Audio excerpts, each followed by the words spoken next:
Shalom, warrior. How about Shem Yashai Brother Thumb? What's going on, man? Everything's Tawab over here, man. How's everything with you, man?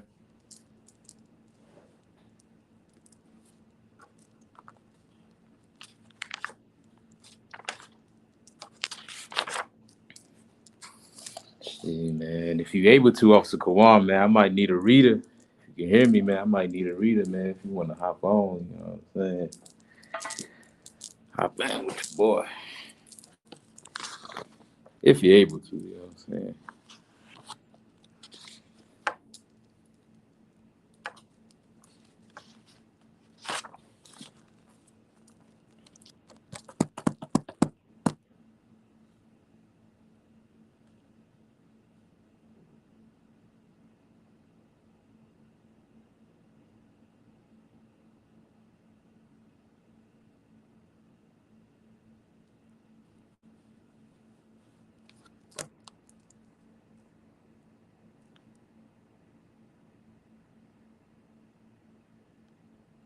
All right. Shalom, Officer Yawasop. Yahbashim Yashai Brother.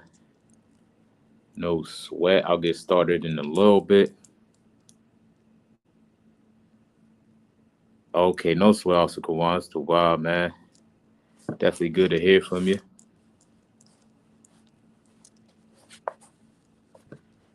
All right, so we're gonna get class started in a little bit. So y'all just bear with me. We're just allowing brothers and sisters to come on in, and we'll get started, y'all.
Khan Trooper Kanat, y'all about Shem Shabakata. I'm gonna send it right now.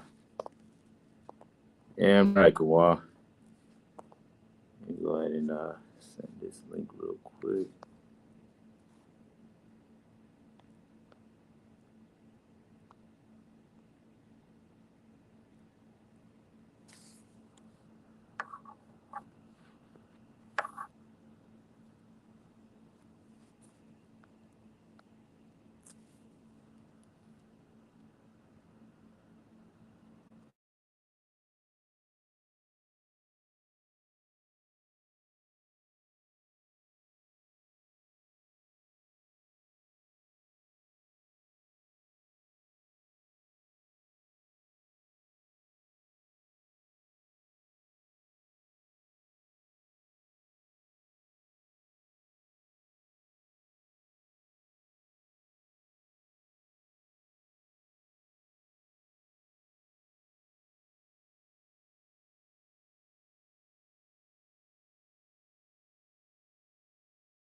Nah, it's the wild priest. You know what I'm saying? It's all good, man.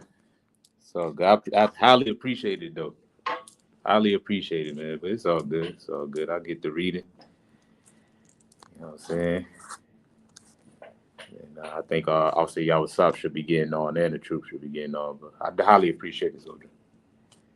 I'm gonna go ahead and get it started, man. Shalom, Israel. Yahweh Shem Yahshai Brakathum. Yahweh Shamar Alathan by Shem Yahushai. It's Priest and also Tawashah, but the Isupk. Started 1 West 125th Street, Harlem, New York, under commanding General Yohana. And since 1969, we've been teaching the truth according to the Bible, which is blacks, Hispanics, and Native Indians are the children of Israel. Right? And today is the Tuesday night Brotherhood class where we broadcast live every Tuesday from Orlando, Florida.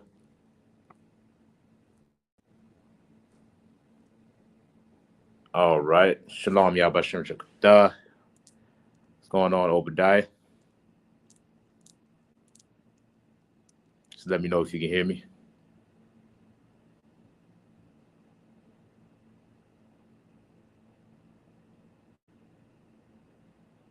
All right, no sweat, no sweat. So Tuesday Brotherhood class, all right? So every scripture we bring out is going to be dealing with brotherhood. We broadcast live every Tuesday at Hart Memorial Library, which is in downtown Kissimmee. That's from 6:30 to 8:30 every Tuesday, all right? Shalom, King. Hey, shalom, shalom, shalom. What's going on, boy? I'm gonna put you on onto something, right? You can hear me? Yeah, I can hear you. I'm Okay. a mute my mic. Okay, no sweat, no sweat, boys. I know you're on the road or whatever. You just got out the slave. Yeah, Okay. got off the plantation.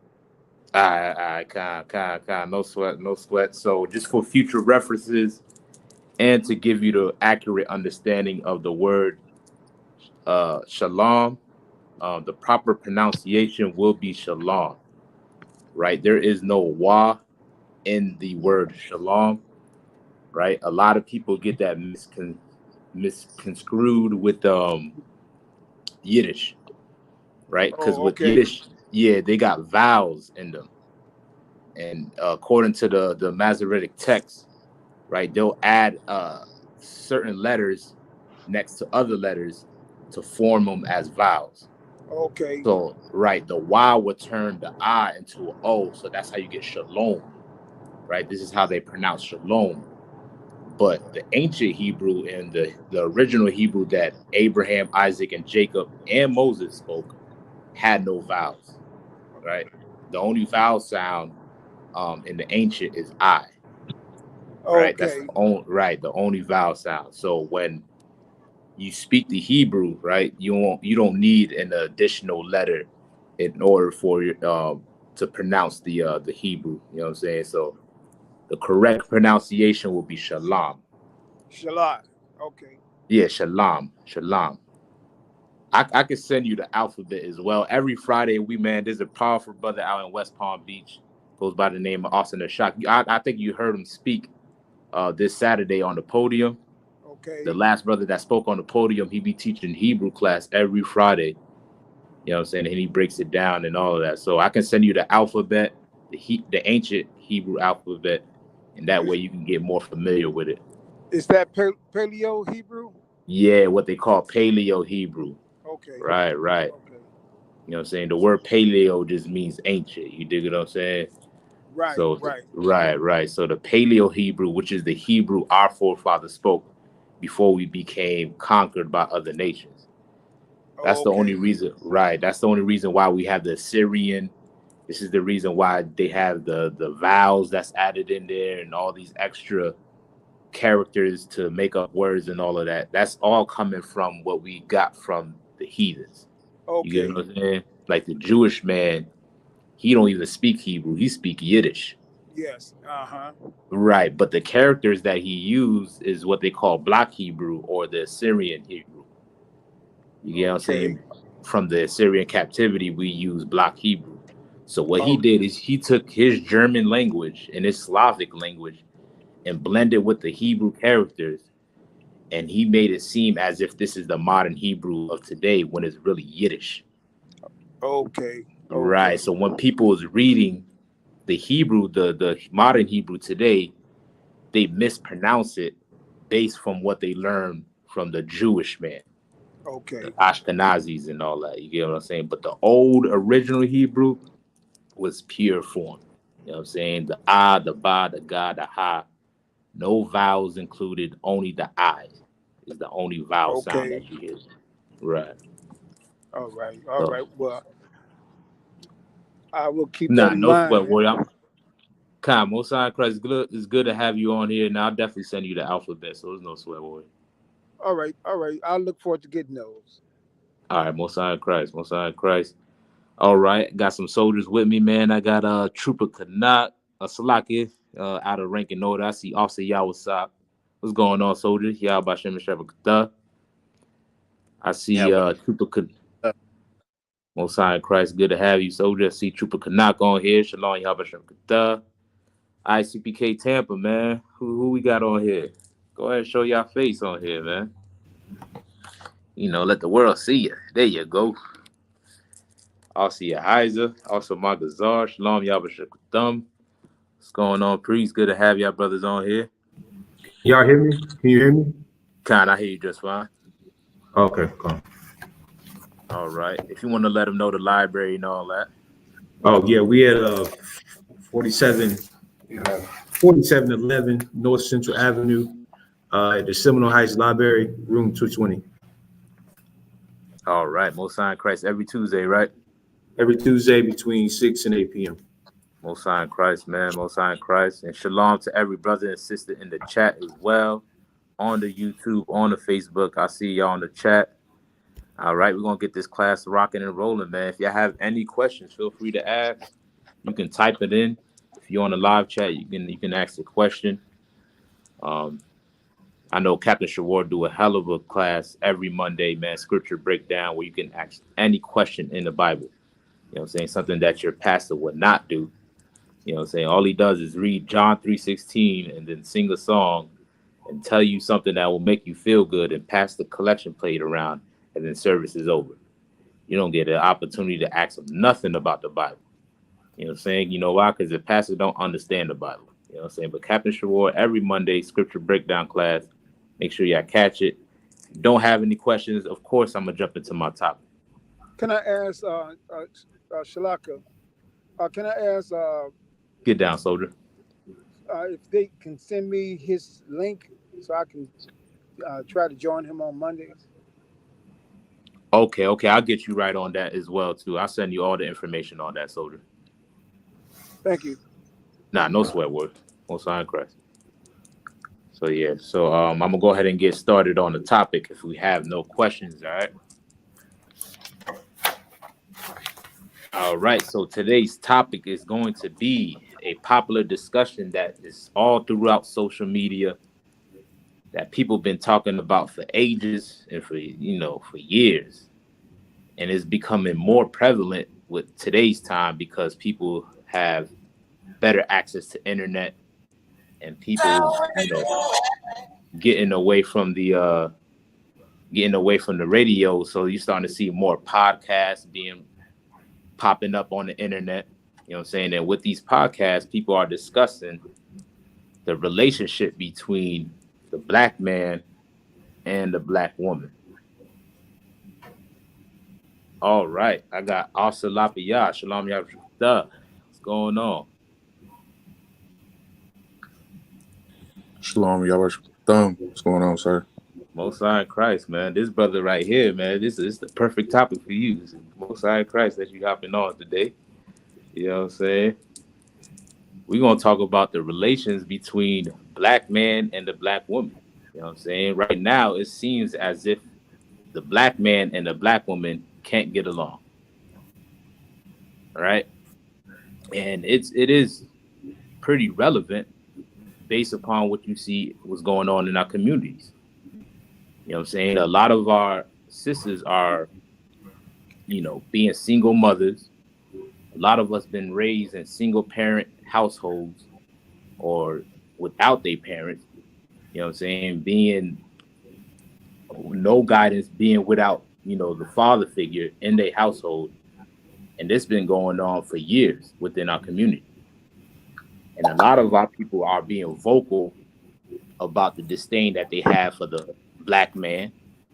And brothers are responding back with their disdain that they have for the black woman. That's all you hear on today's social media.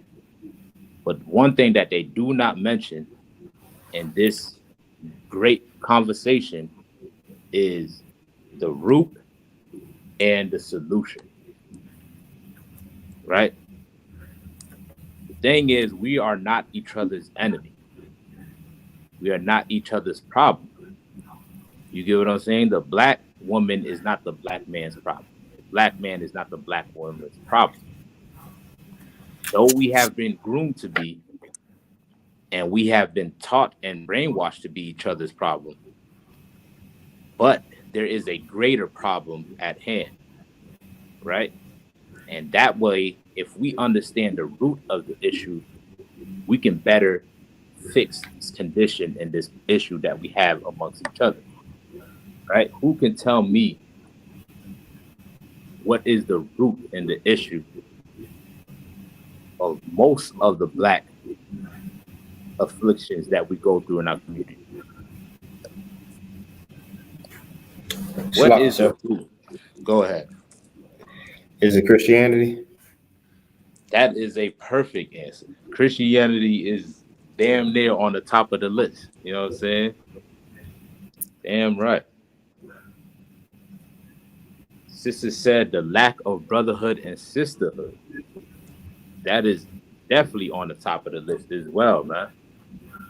Christianity, what else? Give me some more.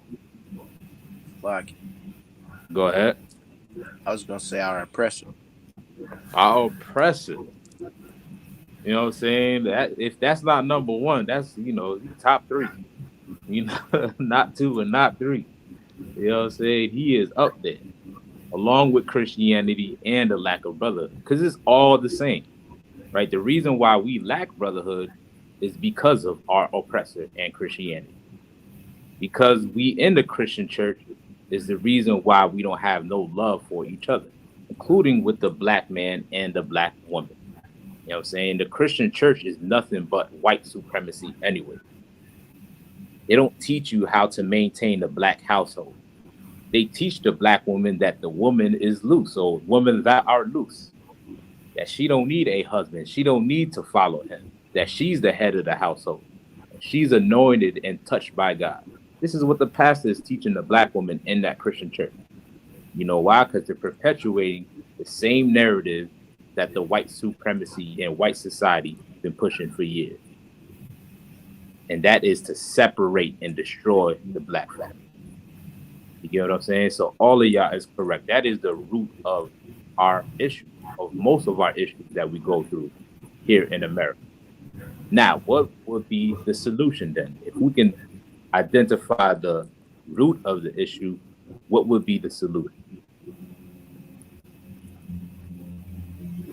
Like separation. Go ahead. Separation. That's a perfect answer. Separation. You know what I'm saying? We definitely need to separate from white society. The reason why we don't know how to treat each other is because we're learning how to act and speak to one another from our white counterparts. You know what I'm saying? We have been assimilated to white culture.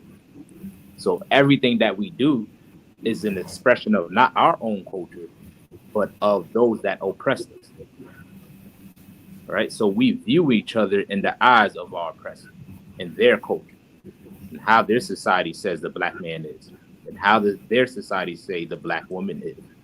So if we separate and go back to how our ancestors treated each other prior to slavery, we will learn how to get along. We'll learn how to fix our community. You know what I'm saying? Culture is very important. Your identity is very important. You know what I'm saying? Anything else? What else? What else? What other solutions that we need?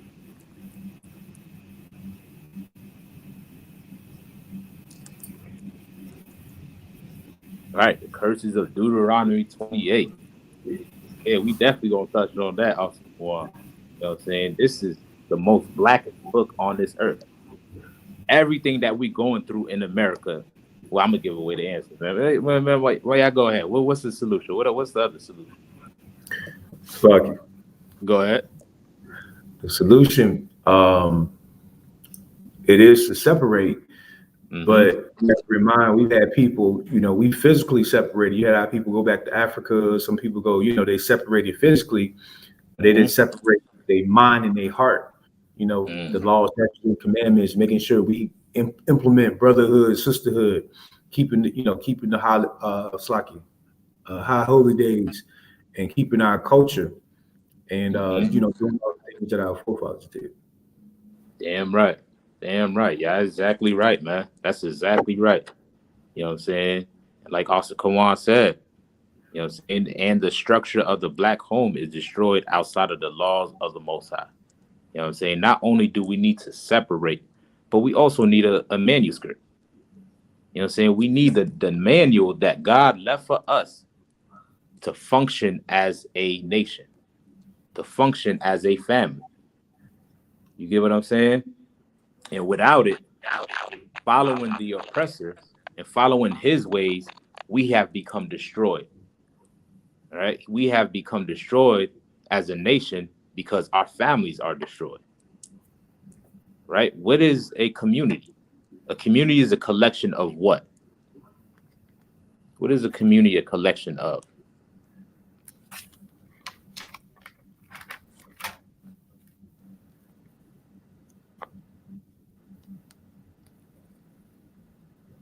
Anybody want to give it a shot? What's a community? A community is a collection of what? Like, sir, Go ahead. is it a collection of people? Yeah. It is people involved in the community, right? But it's those people are grouped as well, right? Like it. It's like, Go ahead. A collection of families. You the brother in hand. You know what I'm saying? That's what a community is, right? It's a collection of families. That's what makes up a community, right? If your families are destroyed, guess what your communities are going to be? Destroyed. You know what I'm saying? This is how you make up a nation, right? A nation is filled with families. Brothers, sisters, cousins, y'all grow into a whole nation. You know what I'm saying? Well, our communities are destroyed because our families are destroyed. And the narrative that's being pushed today is nothing but white supremacy. Any black woman that's on the internet talking about how the black man is dusty and dirty, how the black man is useless, and she don't need the black man, all she's doing is mirroring white supremacy and self-hatred. You know what I'm saying? Any black man that goes on the internet and talk about how he don't need the black woman, the black man is better off alone. We should date other races. We should date white women. All he's doing is mirroring white supremacy and self-hatred. These are the things that we suffer from, and this is why we have an issue with each other. It's all because white supremacy and self-hatred. You know what I'm saying? So what we're going to do is going to get in a few scriptures and showing the union that the Lord has set up in order for this nation and this community to function properly. The Lord did not design it for men to battle and compete with women. The Lord did not design it for the woman to battle and compete with men. This is a perfect union that the Lord set up on this earth. You know what I'm saying? He established it so we can raise children and continue to thrive and prosper as a nation. Each and every, both counterparts, the man and the woman, got something to provide to this nation. You know what I'm saying? In the ISUPK, this is what we build in a nation, not a group. You don't need a woman in a nation. You know, so somebody says, Salaki, my bad. No, I wouldn't even finish Salaki. No, get down. So no, I'm all good. Yeah, I think you can go further with the community. Definitely it's a group of people. But when you really look at it and go further into it, it goes into government, who patrols us, the schools, professionals like doctors, dentists, firemen, all of that goes into the community. In our situation, we sort of in these cities, but those professional, types of occupations, we run to our oppressor. We call the cops, and the cops look like us. We call the firemen. The firemen don't have our best interests. Everything that we reach out into is another nation. The only thing we're doing is we're just kind of like filling up neighborhoods and filling up cities. But the backbone of our cities are, pretty much from, commerce and sales are supported by our oppressors. Right. Damn right. You know what I'm saying? We lost the love for one another. We lost how to actually deal with each other and work with each other. You know what I'm saying? Which comes down to them destroying us as a nation. You know what I'm saying? Destroying our families and taking our culture away from us, taking our identity away from us. You know what I'm saying? And causing us to further hate each other. You know what I'm saying? So go ahead, soldier. Oh, Salaki, sir. Nah, get that. I didn't mean to cut you off. Did I cut you off, sir? No, you good. You good work. It's all right. Oh, Salaki, I sir. talk too much anyways, man. I'll be rambling on, so you good. Nah, sir, it's all good. I just wanted to read the definition of it, and it's going along with what Officer Yahaza was saying. Mm-hmm. The definition of it, it says a group of people living in the same place or having a particular characteristic in common. Mm-hmm. With that being said, that's why you don't see the oppressor in our community. That's why Mm-hmm. you don't see the people that look like you and the tribes in one community in one place, because they don't have, the oppressor don't have the same characteristic as you. He is up Yeah, and right. you is down. He oppressed and you being oppressed. So that's Mm-hmm. why you never see them in our community. So like Damn that's right. why they don't care. Damn right, man. The water. Damn right. You know what I'm saying? It's heavy with both of y'all said. You know what I'm saying? That is very, very true. You know what I'm saying? It's in his nature to be the way that he is. This is why he's at war with been at war with his woman, because he don't really love women. You know what I'm saying? The white man. You know what I'm saying? Back in his days when he was in the caves, he used to pick up a club and hit his woman over the head and raped her and then claimed to be married after that. That's how they got married back when he was a caveman. You get what I'm saying? This is the person that's ruling over us today. And his thoughts and his ideas and his ways are being perpetuated onto us. So when we deal with each other, when we speak to each other, we're not speaking our own ways and our own culture. We're speaking the ways of our oppressor, man. You know what I'm saying? This battle of the sexes is nonsense. It's all nonsense, man. You know what I'm saying? There is no men versus women and none of that. It's all nonsense, man. Guess what? The black man needs the black woman. The black woman needs the black man. The Hispanic man needs the Hispanic woman. Hispanic woman needs the Hispanic man. And the Native Indians alike.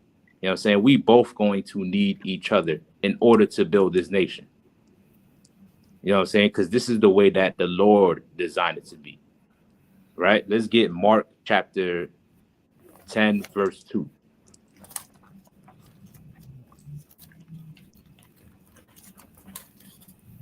Come. All right. All Akim got it. Come. All right. You get down, priest. It's the book of Mark, chapter 10 and verse 2. And the Pharisees came to him and asked him, is it lawful for a man to put away his wife? Mm-hmm.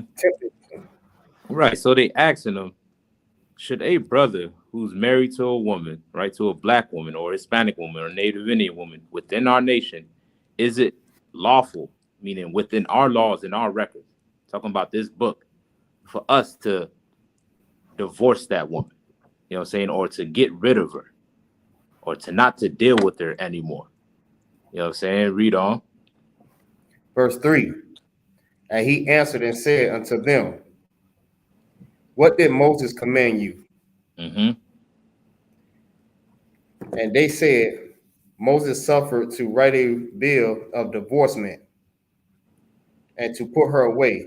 Right. So it's written in the law, right, that whatever issues that do come about, that you have the access or the option to write a bill of divorce, right? Now, they're only asking Christ this to tempt him, but Christ is going to give him the true understanding of what marriage is, right? And the union between a black man and a black woman, right? Read on. Verse 5. And Yahushua answered and said unto them, for the hardness of your heart, For the he what? will The hardness of your heart. For the what? The hardness of your heart. Now, what does it mean for the hardness of their heart? What is that talking about? Salaki. Go ahead. Just pretty much like just finding like anything, any reason to divorce your wife for like any reason. Like, Okay, you know what I mean? which is true, right? But let me ask it in this way, though, right? Like, why would their hearts be hardened anyways?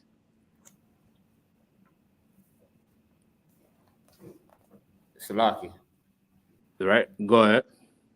Is because they want to put their wife away anyways. Which is true, right? Which is true, right? But think about the time period when Moses gave out this law, right? We was just fresh coming out of Egypt.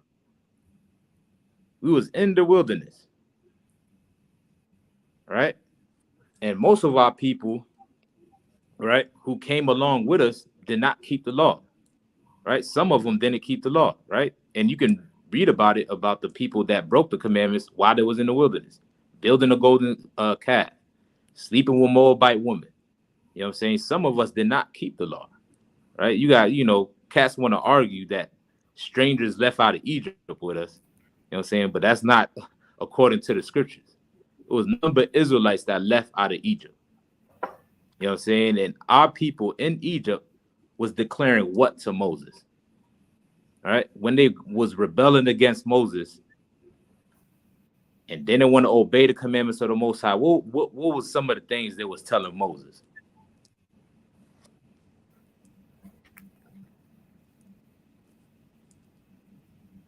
Salaki, sir. Go ahead. They were saying that they should have stayed in Egypt because they're gonna die in the wilderness. They were saying what? They should have stayed in Egypt because they was gonna die in the wilderness. He brought them out there to die in the wilderness. Right. Yeah, exactly right. And what made you think they would say something like that? Salaki, Go ahead. because of the hardship that they went through in the wilderness. Like in slavery, granted everything, well, mostly everything was given to them. Mm-hmm. Like, so they didn't have to work too hard. They had to work hard, but a lot of stuff was given them. In the wilderness, it was just like pure survival, and they had to rely on the Most High instead of relying on their oppressor. Exactly, the brother ahead. You know what I'm saying? They were assimilated into Egyptian culture. You get what I'm saying? They was comfortable living under Egypt, doing what the Egyptians do, eating what the Egyptians eat, and loving how the Egyptians love. You get what I'm saying? So when they was out in the wilderness, guess what? Their hearts was hardened. You know what I'm saying? Because they thought how Moses brought them out there, like the brother said, only to die. And the only thing that was on their mind was, man, I got to get back to Egypt. Because when I was down with Pharaoh and them, I was living good. You know what I'm saying? Well, guess what? That is the same thing as today. Because of the hardness of our heart and the oppression that we go through here in America, we're quick to divorce. You know what I'm saying? We're quick to get rid of each other.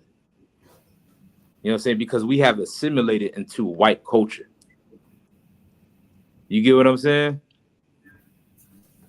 Like our people hearts has been hardened in this captivity. This is why our woman will say, black man is dusty. Oh, black man ain't nothing. I don't need no black. I don't need y'all. Y'all ain't nothing. I can do it on my own. You know what I'm saying? I'm trying to build a society of black women so we can be free and liberated, whatever they got going on. This is why the black man is on the internet talking about, oh, the black woman is this. You too big. You too fat. You too lazy. Oh, we need other races. This is why other races do this and comparing them and talking down on it, whatever they talking about. You get what I'm saying? This is why we have that disdain for each other. You know what I'm saying? Instead of finding the solution and working it out with each other, you know what I'm saying? And saying no matter what, we gonna stick beside each other. I ain't gonna never sleep with no white woman or no other nation, no matter what. You know what I'm saying? Instead of doing that, we just divorce and hate each other. You know what I'm saying? Because it's what society has been perpetuating among us. You know what I'm saying? Our hearts have been hardened, right? Read on. Come. The middle of verse 5. For the hardness of your heart. he wrote you this precept. Mm-hmm. Verse 6. But from the beginning of the creation, But from where? but from the beginning of the creation, The beginning of the creation. What is that talking about? What would you call the beginning of creation in this Bible? What would it be called? Salaki, Go ahead. would it be called Genesis? Genesis, right? Meaning, since Genesis, this is what the Lord ordained for the black man and the black woman, for the Hispanic man and the Hispanic woman, and the Native Indian man and the Native Indian woman. Because Adam was given the law as well, right? When it says he was given the breath of life, it's talking about the laws of the Most High. You know what I'm saying? And he knew that according to the law, he cannot divorce his wife. He cannot get rid of his wife. He knew that there was no battle of the sexes going on in the time of Adam. You know what I'm saying? He was not trying to compete with his wife, neither. Neither was, well, Eve did slip, you know what I'm saying? But Adam understood the law as well. And Eve understood it from her husband, Adam. You know what I'm saying? But in these records, in this book, and these law, statute, commandments, is where we find our culture. Is where we find how our ancestors used to treat each other prior to our hearts being hardened in America. You get what I'm saying? Before we ever even knew white culture, or to be an American, to be African American and all that, and Puerto Rican and Haitian and Jamaican and all of that stuff that we got from our slave masters, guess what? We had a nation of our own. We had our own culture and our own customs and how we went about in dealing with each other when it comes to relationships. You know what I'm saying? But all of that has been stripped from us, right? It was illegal in the time of slavery for the slave to read the Bible. You know what I'm saying? It was against the law. If a slave master caught a slave reading, period, right? Or no, not period, but the Bible, the consequences were that they used to rip out the slave's eyes or cut out their tongue. Now, this is written in American history. You know what I'm saying? Of course, the slaves knew how to read because they was the one that was building the buildings. They built up Washington, D.C., the White House. You know what I'm saying? Building slave master's house. You know what I'm saying? Of course, they knew how to read. You know what I'm saying? But there was one thing in particular the slave master did not want them to read. You know what I'm saying? Because he knew and understood that this was the culture of black people. All right, no sweat, Obadiah. You know what I'm saying? This, if you could, try to listen as best as you can. And there's no sweat. This let me know if you can hear me all right once you get it right. If you want to go back out and then go back in, probably that might help it out. All right. So our culture and our identity and how we dealt with each other when it comes to relationship is all found in the Bible. It's found in Genesis. It's found in Leviticus and Exodus. If we go back to the beginning, start from scratch, guess what? We'll be able to fix this situation that we in right now. Right? Read on. Verse 6. But from the beginning of creation, the Most High made them male and female. He did what? God, the Most High made male and female. He made a male and female, man. You know what I'm saying? He made the male and he made the female. You know what I'm saying? He was not. One second, y'all, my bad. All right. Well, you can't hear me neither, Yehiza? Y'all can't hear me? No, I was talking to the brother.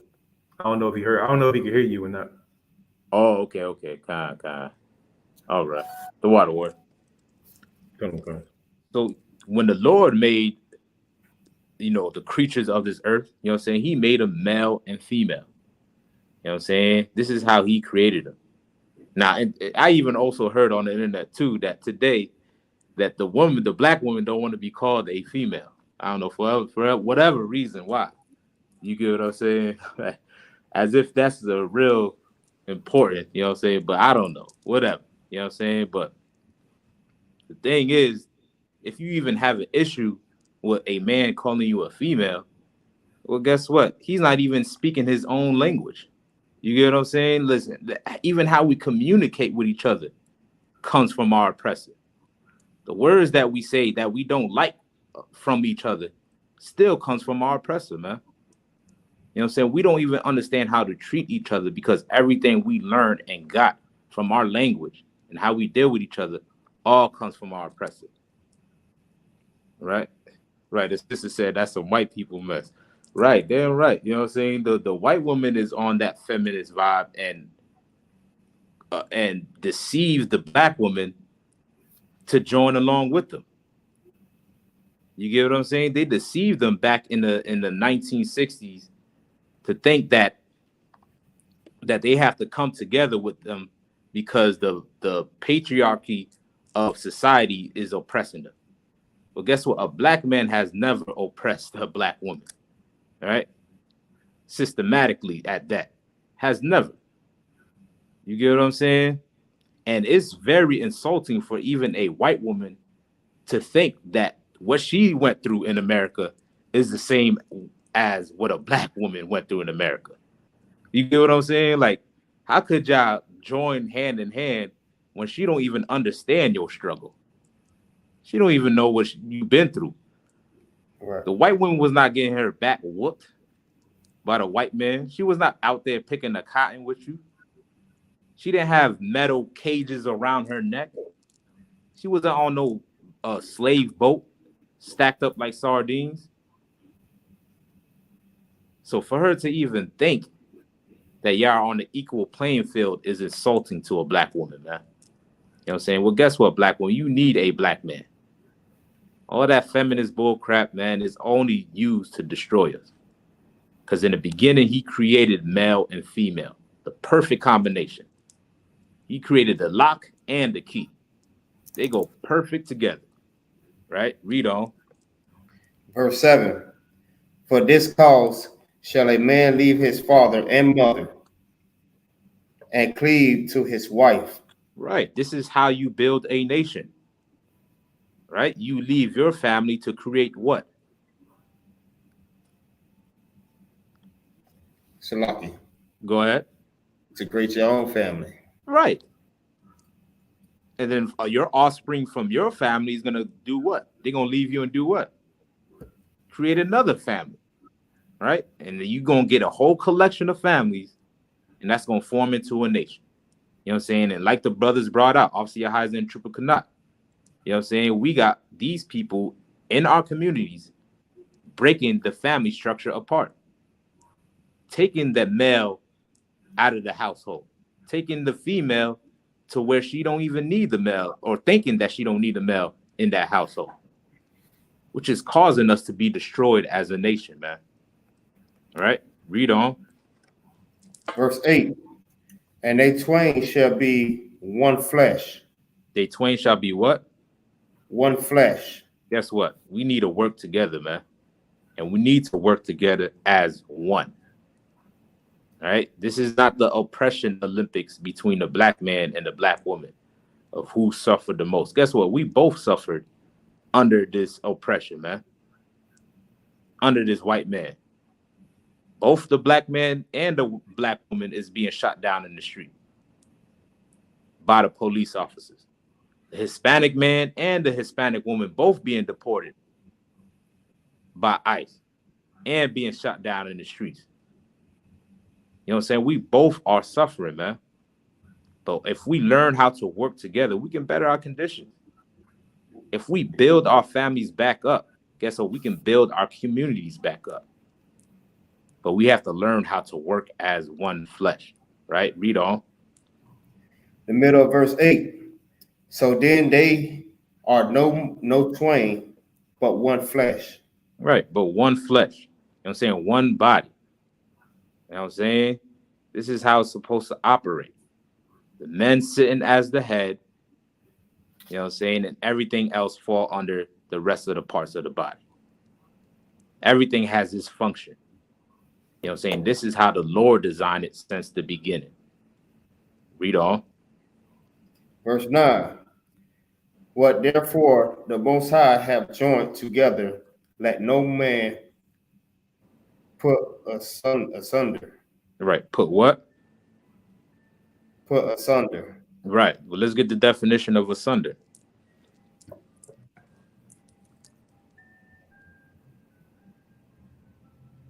Damn right. The water officer, Kwan.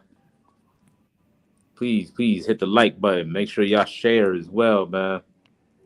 You know what I'm saying? Because what we bringing out is beneficial not only for me, but for all Blacks, Hispanics, and Native Indians.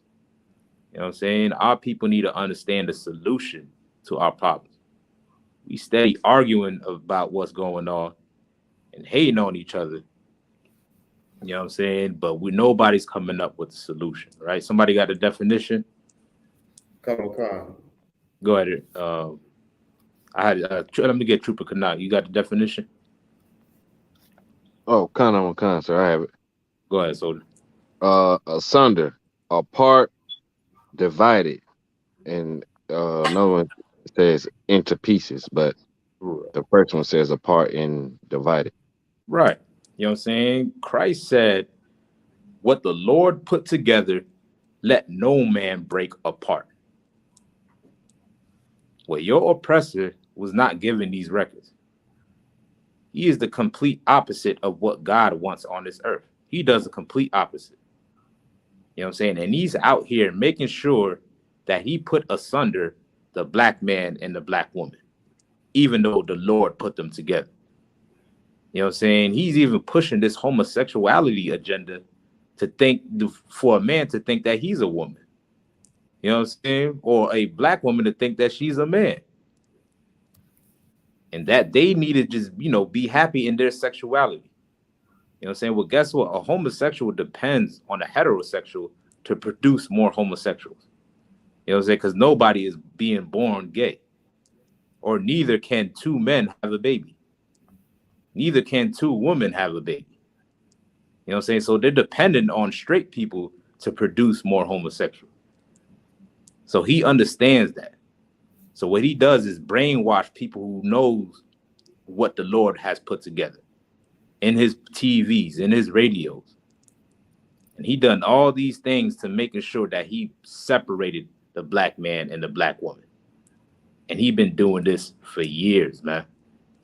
Right? This is some of the history of it, right? Let's discuss some of the history. Did you know during the time of slavery that they used to sell children as well too? Right? They didn't only sell grown adults, but they used to sell children as well. And it was also profitable to separate families. Right? They used to also breed slaves in the time of slavery. Right? They also used to beat the strongest male slave in front of the whole plantation for an example to everybody else. Did y'all know that? Right? This is written. Con, go ahead, soldier. Con, if I could, they call that breaking the buck, which is what they do right now. Like right now, what do? Okay, they lock the so-called Black Hispanic man up, mess up your records. Now you can't get a job. Now you living with the woman. She's telling you what to do. You between a rock and a hard spot.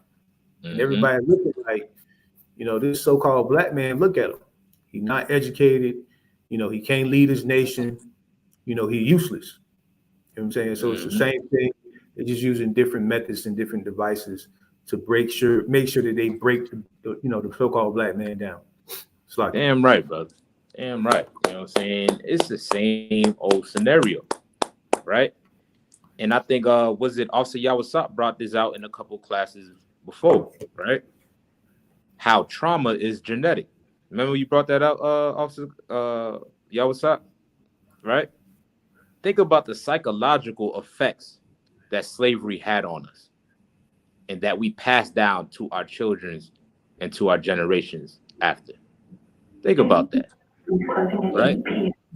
The reason why the black woman feels the way towards her black man is because what her ancestors witnessed on the plantation, on how they used to take the strongest male, right, and beat him in front of the plantation, in front of everybody, right? And out of fear of seeing this strong man being beat, right, her natural reaction is to protect herself, right? She sees that this man don't have no power or ability to stop the slave master from beating him, right? So she goes into her mind, and tells herself, well, guess what? I have to protect myself because my man is destroyed. And she also teaches her son that has not been separated yet. Guess what? You see that black man right there? Don't be like him. You have to do whatever you have to do to please master so you don't get beat like that strong man. Now, if you fast forward today, guess what? That is the same thing that's going on within our communities, man. All right?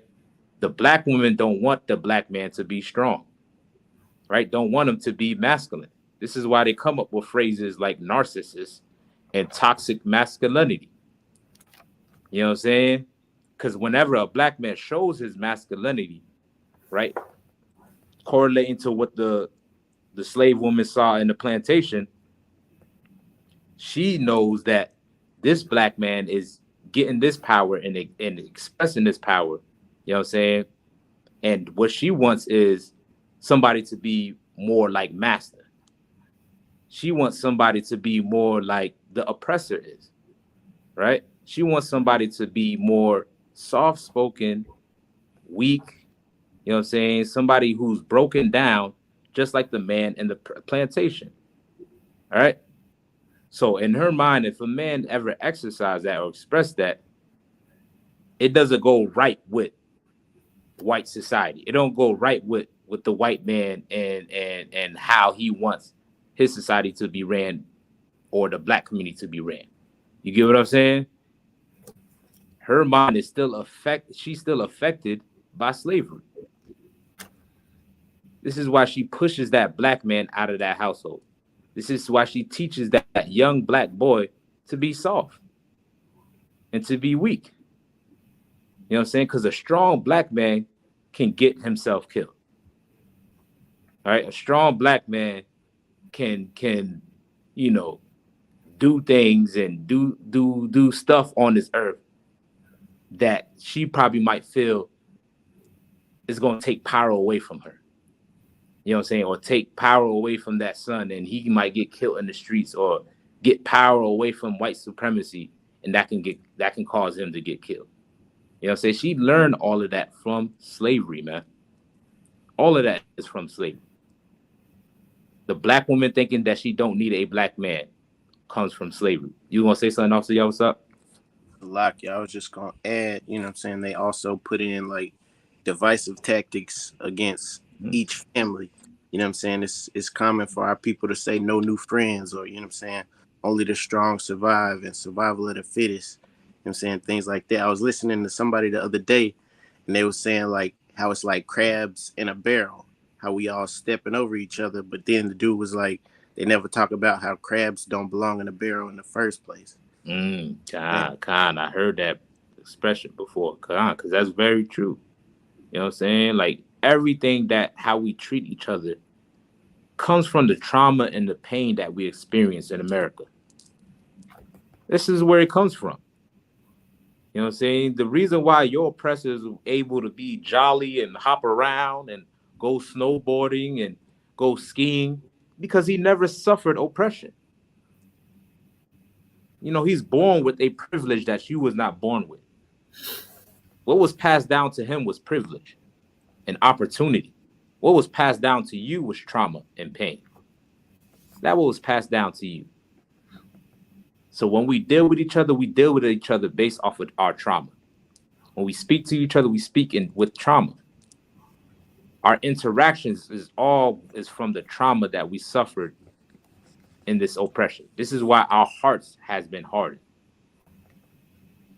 You know what I'm saying? And our oppressor been doing it since back then, ripping the family apart, right? The sister said, add on the fact that it seemingly worked for her benefit.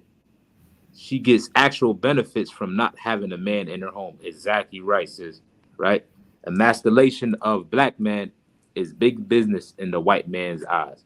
Damn right. You know what I'm saying? This is how he knows he can rise above us. Right? Somebody grab me the scriptures where it says, in order to spoil man's goods, you must first bind up the strong man. If somebody can grab me that, have a good shot. You know what I'm saying? He understands, right? The protection of the black woman and the Hispanic woman and the Native Indian woman is the man.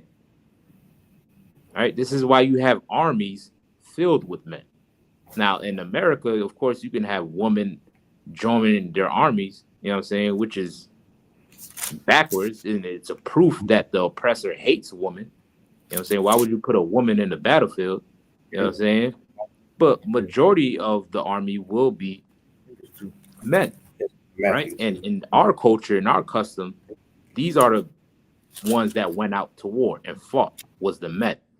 We went out and fought for our families, for our wives, for our women, and for our children.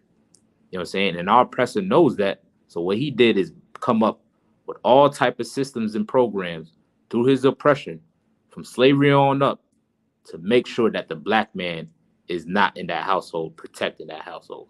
Right? Somebody grab that from you real quick. God, you go ahead.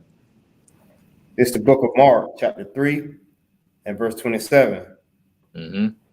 No man could enter into a strong man's house and spoil his goods, except he will first bind the strong man, and then he will spoil his house. Right. Right. Think about it, right? If somebody's gonna do a robbery and they know that the person that they're about to do a robbery on, or the house that they're about to do a robbery on, is armed, right? Their first thought is to do what? Make sure I subdue the people of that house so they don't get to the firearm. They don't get to the weapons, right? Neither are they going to go in the daytime and commit the robbery. They're going to make sure when they catch them unaware, right? You catch them unaware. That way it's easier to subdue the person of the household so they don't get to their weapons. Well, guess what? The black man is the protection of the household. The Hispanic man is the protection of the household. The Native Indian man is the protection of the household. You get rid of the protection, you subdue him, then you're able to spoil the house now. Spoil the goods, meaning you're able to take the money, the rings, the watch, whatever goods that they got in that household.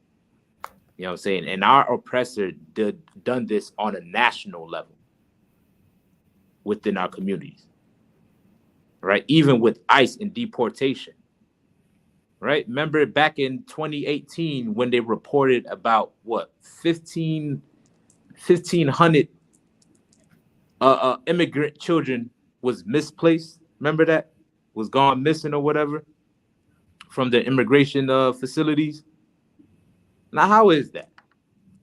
You know what I'm saying? How is it that these children are going missing in a world that's filled with human trafficking, in a world that's filled with predators and pedophiles, but yet these children has gone missing, right? Even with the fathers who can be living in a Mexican household for years, 15 years, working hard and don't have no criminal record. And they will still deport that man, still take him out that household. You know why? Because they're separating the families, man. And by separating the families is how you destroy the nation. So the same thing that happened, that's going on with the black woman and the black man, is happening with the Hispanic man and Hispanic woman and the Native Indian as well. They understand by separating our families, getting rid of the protection so we don't fight back, is how they can destroy us as a nation. Well, guess what? We need each other, especially in the times we in. We gonna need each other, right? Let me get Deuteronomy 28 and 54. Baba Kasha. That was it on Mark, right? I think we read. Come on, sir. All right, let me get Deuteronomy 28 and 54. Baba Kasha. Slager, sir. Get down. Well, I was waiting for you to speak, man. You know what I'm saying? Get down. So Good. go ahead. Now, I just wanted to say that, and then on the topic of what you was talking about, as far as the protection is concerned, can you hear me clear?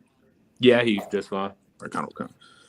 With the protection is concerned, the protection, I know sometimes people be thinking that protection is just stopping somebody from breaking into the house or jumping in front of a bullet, you know, like a movie or something like that. But that protection could be that protection is telling you what to say, what to wear, where to go, what to do, you know, what you should do when you online. You know what I'm saying? And I think if we're gonna talk about, you know, protection, and I know we know this, but you know, some people don't realize, like, you know what I'm saying, that could be life or death, just not knowing where to go and what, you know, where to be. And even if the man is not physically there, in his presence is not physically there, his will should be there. What he taught you should be there. Same thing what Christ do with us when he say, where two or three are gathered, he in the midst. Now, when we all standing together, we don't see Christ standing there, but his will and his way is there. So, you know, when they talk about protection, taking the black man out of the home, they also took his will out when he trying to tell his woman what to do. You know what I'm saying? And not in the sense like you gonna do this, but for her protection. Damn right. That's all I want to say. So like, nah, damn right. Get a brother a hand. You know what I'm saying? Because that's what true love is. You know what I'm saying? If a man ain't correcting you, guess what? He don't love you. Right? Today's society will tell you that's toxic if he's telling you what to do. He's telling you what to do because he loves you. And he wants to protect you from those that's trying to harm you. So he gonna tell you what to do. But because of white society will twist the narrative so y'all can be separated, will make you think that he's trying to be a narcissist. Or he's toxic. You know what I'm saying? You can't control me. I gotta be free or whatever they pushing out here, man. Which is nothing but white supremacy. We just read he created male and female. This is what we need in order to build this nation up. We need both male and female. Right? Who got that real quick?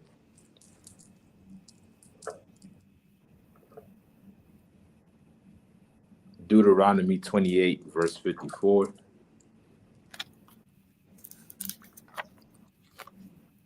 Come on. Go ahead, soldier. This is the book of Deuteronomy, chapter 28 and verse 54. So that the man that is tender among you and very delicate, his eyes shall be evil toward his brother. His eyes shall be evil towards his brother. Now, what we're reading right now is the curses or the punishments that the Lord said that we were going to go under or go through if we did not keep his law, statutes, commandments. You know what I'm saying? If we didn't keep the law, statute, commandments of the Most High and follow our own culture, our own custom, you know what I'm saying, and get engulfed in our own identity, guess what? We were going to be punished for it. You know what I'm saying? And one of the punishments is that the black man's eyes is going to be evil to another black man. You know what I'm saying? And you seeing it today with the brother that just passed, you know, Rise Again, you know what I'm saying? What's his name? PNB Rock, right? I think that's his name, right? Brother passed in Los Angeles. You know what I'm saying? And, you know, he's famous and all, but just imagine of all the other brothers that get gunned down by another black man. You know what I'm saying? You know why this is happening? Because we don't know our culture. Killing one another is white culture. You know what I'm saying? This is how America got his revolution, by killing his own. He's bombing Ukraine right now. Russians are bombing Ukrainians right now. Murdering is in their DNA. Killing is in their DNA. And being that we went into captivity under these people, guess what? Now we're starting to hate each other and kill each other. Because prior to that, guess what? In the 1920s, in Black Wall Street, Rosewood, Harlem, Ocoee, Detroit, Chicago, there was no black on black violence. There wasn't no single parent household. There was none of that going on, man. You know why? Because we understood who our enemy was. You know what I'm saying? We got to learn who our enemy is and who the bigger issue is between us. And it's not each other, right? Read on. Khan. His eyes shall be evil toward his brother and toward his wife Mm-hmm. of his bosom. Right. And towards his wife, right? Maybe the black woman may feel that the black man probably did some things throughout the years of America that disappointed her. You know what I'm saying? Or that made her feel some type of hurt or pain, right? Well, as a black man, I'll say, well, I apologize, right? If I ever did anything towards a black woman, right, that caused her any pain or any trauma, I apologize. Now, the question is, as a black woman, are you willing to forgive me so we can move on and build up this nation? Right? Maybe we may have perpetuated white supremacy towards one another, but the solution towards that is forgiving one another, man. We're going to have to learn how to forgive each other in order to heal each other, man. Right? Not only has the black man done things that's probably degrading towards the black woman, well, guess what? The black woman as well, too, right? Jump me down to verse 56. Khan. Verse 56. The tender and delicate woman among you, which would not venture to set the sole of her foot upon the ground for delicateness and tenderness. Mm-hmm. Right. Our woman was feminine. You know what I'm saying? They was not trying to tap into their masculine energy. It wasn't not trying to have both or a duality of both. You know what I'm saying? They understood their feminine nature. And they were soft, sweet, not loud and boisterous like society has pushed our women to be or programmed our women to be. Right? This is our woman, right? The black woman, Hispanic woman, Native Indian woman was delicate and sweet, right? Read on. Her eyes should be evil toward her husband of her bosom. Her eyes shall be what? Evil toward her husband or her bosom. Guess what? Guess what? As a black man, if I can take accountability of any wrong I may have done to a black woman or Hispanic woman and Native Indian woman, guess what? The black woman should do the same. All right? We both done each other wrong. Sitting back and complaining about who did this and did that without no solution is pointless. Yes, we can point out the facts. The facts are there. The black man is treating the black woman like a dog. All right, we understand. The black man don't want to. All right, that's cool. We understand. We apologize, right? The black woman is on benefits and welfare. The black woman is kicking the black man out of her household and don't want to submit to the black man. Right, we understand. You know what I'm saying? Well, we're going to have to forgive each other now. Now it's time to forgive each other and start from scratch. We're going to have to realize that we both did each other wrong because what we learned from our oppressor. All right, and also any mentioning of the issues of the black man or the black woman without mentioning the oppressor. Now, hear me good. Any mentioning of what we did to each other wrong without mentioning what the white man did us wrong at is nothing but white supremacy and self-hatred. If you don't bring up what the white man did, including for your hatred for the black man, guess what? All you're doing is perpetuating white supremacy. Because the white man did far more worse than a black man can ever do. The white woman done far more worse than a black woman could ever do. It was illegal at a point in time in America for a black man to even talk to a white woman. It's written in history where the white women will often lie on the black man, stating that he spoke to her or whistled at her or raped her or did something sexual to her and can cause a black man to get killed, cause a whole neighborhood to get burned down.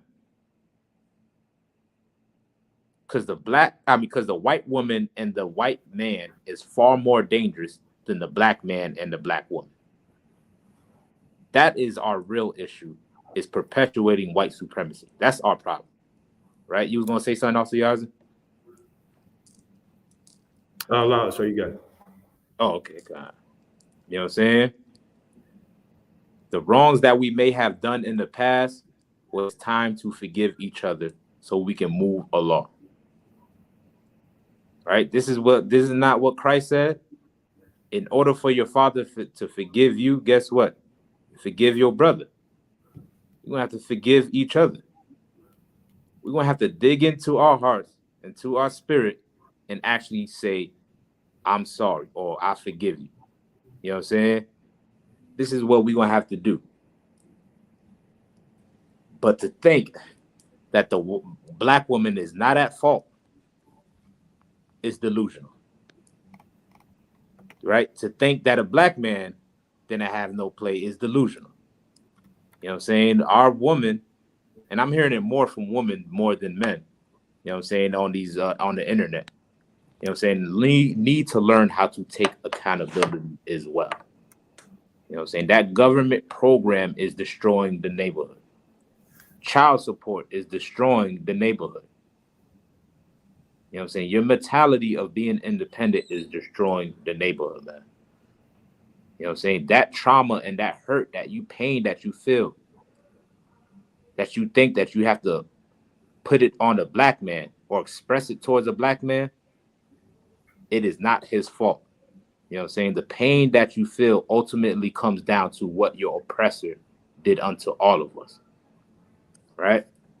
And the only way to fix it, if we come back to our culture and to our identity and going back to our woman being sweet and delicate, and the black man is being delicate towards each other, like our culture and our identity and our laws stated for us to be, is the only way we're going to fix our problem, starting from scratch. Right? You about to slide off, Sia Heiser? Kanwakan. All right. You about to leave right now or in 5 minutes? We got about 3 more minutes. All right. Yeah, just let me know whenever you're going to slide. Kanwakan. All right. So let's drop that. Let's get Ephesians 5:22.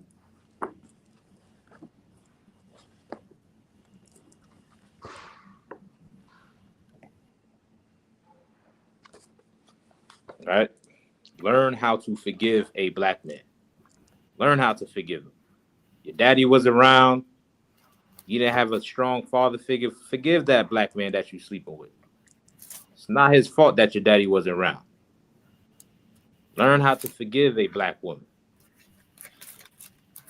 Right? She want to follow society. She want to follow this customs of this world. Guess what? It's not her fault because the white man is pushing it, dangling the dang diamond in front of her face.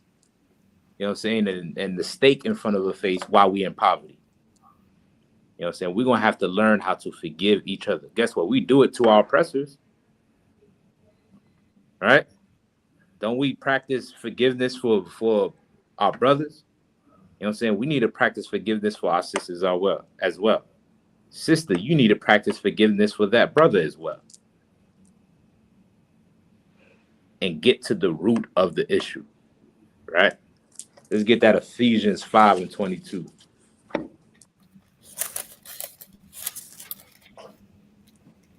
All right, get down. Ephesians chapter 5 and verse 22. Wives, submit yourselves unto your own husbands. To do what? Submit yourselves unto your own husbands. Right. You know what I'm saying? Priest and Officer Kazak Damar said it's a carrot they dangling. Right. They're right, sir. You know what I'm saying? They putting the food in front of your face. You know what I'm saying? While your refrigerator is empty. And it's causing our woman to not want to submit to that black man because he can't get a job to put the food in that refrigerator. So she want to submit to our oppressor. She want to subject herself to the oppressor, right? But this is what our culture and what our laws and our records say about the black man and the black woman. Read that one more time, soldier. Con. Ephesians chapter 5 and verse 22. Wives, submit yourselves unto your own husbands. Wives, submit yourself unto your own husband. All right, this is what the Bible say. That meaning you have to submit to this man. What does it mean to submit? What does that mean? Let me ask y'all that. Go ahead. It means to listen to, obey, and follow. Damn right. You know what I'm saying? Exactly right. It means to humble yourself and obey your husband, your man, your father. You know what I'm saying? Or whoever the authority, male or figure over you. You got to humble yourself. You're not a goddess. You're not what the white woman gassed you up to be. She can say that about herself because her man is winning. And the reason why her man is winning is because you're oppressed. So, of course, she can be like, yeah, I'm a god and all of that. I'm a goddess. And she done gassed you up to believe to believe that you're the same way. But you're on the losing end of the stick as well, too. The same as with your man. How about you join that man so both of y'all can win? You need to submit yourself according to our culture and our custom. You know what I'm saying? The white woman don't submit to the white man. You know what I'm saying? She out there being a whore at 54 years old, getting $1 million check off of a divorce settlement. That's what she's doing. You know what I'm saying? But our culture and our customs is not so. Since the beginning, it was not so. Right? Read the last part. Con. Submit yourselves unto your own husbands as unto the Lord. As unto what? The Lord. As unto what? The Lord. Now, what is that talking about? So like, go ahead. Him like you obey the Most High. Damn right. You know what I'm saying? Obey him like you're obeying the Most High. You don't have God in your heart. Jesus is not your boyfriend. I'm sorry to cut it to you. He's not your boyfriend. He is not your husband. You know what I'm saying? If you really love God, you will love that husband like he is God. If you really love the Lord, you will love that husband like he is the Lord. Because guess what? Your nation depends upon it, man. Our families need it. You can't kick God out the household. You can't kick the Lord out the household. Why are you doing it to the black man then? You know what I'm saying? You ain't saying that you don't need, I don't need God. I can do this on my own. I don't hear no black woman saying that. I don't need God. I don't ain't no God out there. I don't need the Lord. I can do this on my own. You know what I'm saying? Thanks. You need that black man. So we can build this nation up, right? Let's read on. Verse 23. For the husband is the head of the wife, even as Christ is the head of the church. Right. Because the husband is the head of the wife, even as Christ is the head of the church. Why is it bringing up the analogy between the husband and Christ? Why is it doing that? Why is it comparing the relationship between a husband and a wife to Christ and the church? Salaki. Go ahead. So is it describing the family structure and how it's supposed to be in the household? Right. Yeah, that's true. It's true. But why use, because even this analogy, right? This analogy been used multiple times throughout the Bible. right? It's always reference how, we a husband unto Yahushua, or Yahushua is a husband unto Israel, and the Lord is the husband, and what I'm saying, we are shown to him as a what is it, Chase version? I'm paraphrasing what it says, you know what I'm saying? Like, it used that analogy multiple times, right? What is the reason why they use that analogy, right? The sister said, because your husband is your head and shows rank and order. Khan, that is true. That, like, we just read that. All right, you out of here, Officer Yazzie? Kanaka, we out of here. All right, so the Shalom, y'all, thumb. Yeah, but again, we at 4711 North Central Avenue at the Children's Heights Library, second floor, room 220, on Tuesdays between 6 and 8 p.m. Yeah, you have it. Make sure y'all get down over there, Tampa. All right, so the water coming through, boy. All right. Also, Kazak Damar. 1 Corinthians, Christ is the head of every man. That is a perfect precept. We're gonna grab that too. You know what I'm saying? That's a perfect precept after we get done with these scriptures here. Right? That's a perfect precept, which is true, right? Which is not incorrect. But the analogy, there's a purpose to it, though. There's another purpose to it on the reason why it will use the relationship between the man and the woman with Christ and Israel. Salaki, sir. Go ahead. Is it because Israel is the is the Lord's bride? Khan. Think about what we read in Mark, right? What is something that a man cannot do to his wife? Oh, Salaki. Go ahead. You can't put us away. This is a bond. It's a union now. You know what I'm saying? This is something that's going to be lasting forever. Did not Christ say he was going to rule over everlasting kingdom? Right? The bond and the union describes the same bond and the union that we have with the Lord. Meaning it cannot be broken apart. We cannot break apart from these laws, statutes, and commandments, man. Neither can our families break apart. Neither could a woman say she don't need a man. Neither could a man saying he don't need a woman. It's a righteous union that the Lord put together. And he put it together so it can stay that way.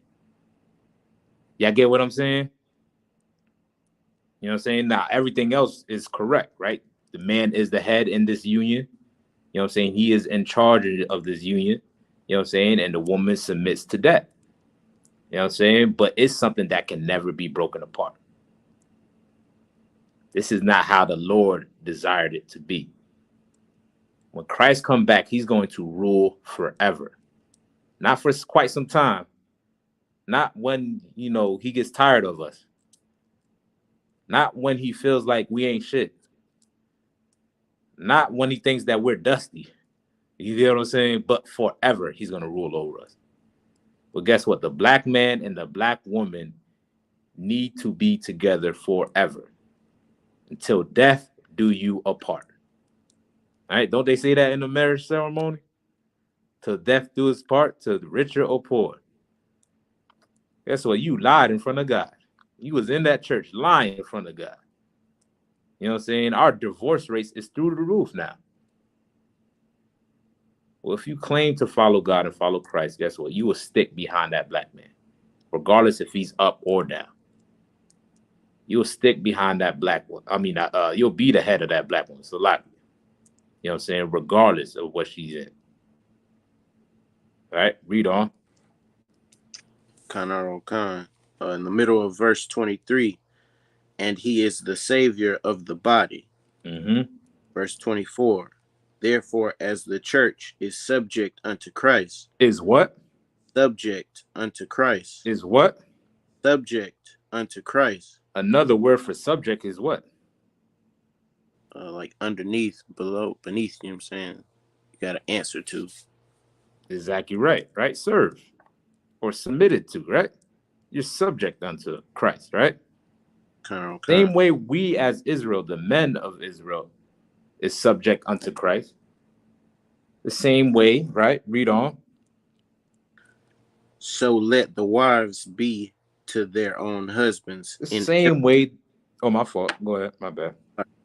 So let the wives be to their own husbands in everything. The same way the woman has to be towards her husband as well. All right? It's the same exact way. Now, today, most black women will feel like they don't need to subject themselves to anything. They don't need to submit to anything. Well, I'm here to tell you, guess what? Each and every one of us as human beings are subject unto something. Even when you started out as a child, you were first subjected unto your parents. You grew into an adult. Now, guess what? As an adult, guess what you're subjected unto? Go ahead and think that you can do whatever you want. Right? Commit a crime against America. What they gonna do to you? So they're gonna lock you up. You're gonna go to jail. In order for you to avoid jail, what you got to do? Subject yourself unto what? Unto the law. Right, unto the law. Either way, you're subjected unto something. Right? The problem is our women don't want to subject themselves unto the black man. Or they're subjecting themselves unto the wrong thing. Right? They'll put money over a black man. They put a new bag over a black man.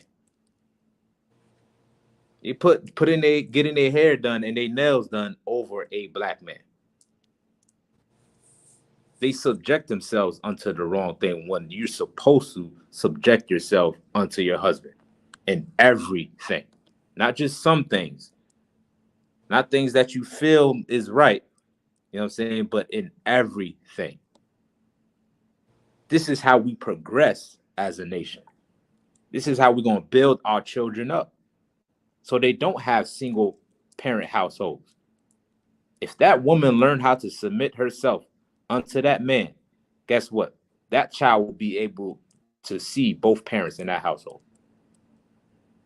And you know what that does psychologically to a child? It helps them academically as well. It helps them in their school and making life choices when they have both parents in the household, man. So go ahead. It also shows them, you know what I'm saying, how it's supposed to go in the future for when they get their own families. Damn right, soldier. Damn right, man. You know what I'm saying? It shows a proper representation of what a family's supposed to be. The nucleus of a family is a male, female, and children. Husband, wife, children. This is how it's supposed to be. But we subject ourselves unto the wrong thing, right? Read on. And verse 25, husbands, love your wives. Right. I was spoke on what the woman should do. Now I'm going to speak what the man should do as well. Husband, love your wives. No, my fault. You would say something? My bad. Allah, I was reading. Oh, okay. God. I just want to add this, right? Husband, love your wives. Now, what is love? Like Officer Lapierre brought out earlier, all right? Love comes with correction. Love is direction. You know what I'm saying? And the reason why a man tells you what to do and what not to do and what to wear, you know what I'm saying, is because he's trying to protect you. Right? You will protect something you love. Right? So isn't that common sense? If you have some type of affection for something, you want to try to protect it. All right? Well, if a black man loves a black woman, he will protect it by all means. Now, that, like the brother said, that doesn't mean just physically. You know what I'm saying? It also means spiritually. Teaching her the law, statute, commandments. Teaching her what to do according to the law. All right? If a man tells you not to eat pork, crab, shrimp, and lobster, he loves you. You know why? Because that can kill you and give you high blood pressure, give you all type of heart disease. If a man tells you not to show your cleavage, guess what? He loves you. You know what I'm saying? Because he's trying to protect you, all right, from the predators and the weirdos that's out there, or from you becoming a whore or destroying yourself. You know what I'm saying? Correction is love, because that's the same thing Christ did to Israel, right? Read on. Husbands, love your wives, even as Christ also loved the church and gave himself for it. And gave himself for it. You know what I'm saying? A woman that submits to a man, guess what? That man is willing to conquer the whole earth. You know what I'm saying? Ask these brothers on here. Yeah, these brothers know. Y'all, listen, I ain't got to talk much. You know what I'm saying? They can tell their own story. You know what I'm saying? They wives cooking for them. You know what I'm saying? Getting all type of great meals, dropping babies for them. You know what I'm saying? Get those sisters in here, man. You know what I'm saying? Holding them down, helping them out, you know, throughout camp and whatnot. You know what I'm saying? Supporting the brother and on his mission and on his goal. You know what I'm saying? Because the sisters in here understand the dynamic of the family structure. You know what I'm saying? And they are loyal behind their man, even when he tells her to do something that she don't want to do. So like you, sir. Go ahead, soldier. If I could, Get just adding on again to what you were saying, Mhm. you know, just like you were saying how Christ is the savior of the body, like even in this truth, when we go out there and stand on that corner, we putting our life on the line. And not only that, but I was looking it up yesterday. Man, I don't even know if I should say this, but but okay. So it's we all know what it is. The FBI is watching us, right? Mm-hmm. The FBI is always watching us. I looked up my slave name. Mm-hmm. They have most of us all on the government watch list. Oh yeah, yeah. So I am not joking. I looked up my government name. They got us on the watch list where they are literally watching us. Go type in your slave name, and it will show you that you are on the government's watch list. So my man, I hope they got a good up, picture of me, man. I hope they got my good side, man. They got, you know they got me. Nah, my bad. Go ahead. But the point is, like, even when you're talking about like with love and correction, even with our wives, the way you are is a reflection of your husband. The way you carry yourself. It's not just about you. Once you become involved, like once we took that oath and we became part of the ISUPK, it was not about us anymore. Damn right. What I'm saying, we represent something bigger than ourselves. So when you are a wife to a priest, you have to carry yourself in a certain way because they're looking for, our enemies are looking for any reason to bring us down and to put shame on us and say we are something that we are not. Look at all the stories that come up against Captain Tazariot, Commander General Yohana, you know what I'm saying? And on the low end, we think because, you know, you might be an officer or something like that. Listen, they got us all on the list. They all so we on there. I'm just saying, you on the list. So we need to carry ourselves as such. You know what I'm saying? Damn so right, that love man. and correction is just so, you know, so our wives know that even if we're not there physically, we're telling them that because our enemies are watching as a lion seeking whom he may devour. I'm paraphrasing, but that's what it is. Damn right, soldier. Damn right, man. You know what I'm saying? Shit, I'm on that list. It is what it is.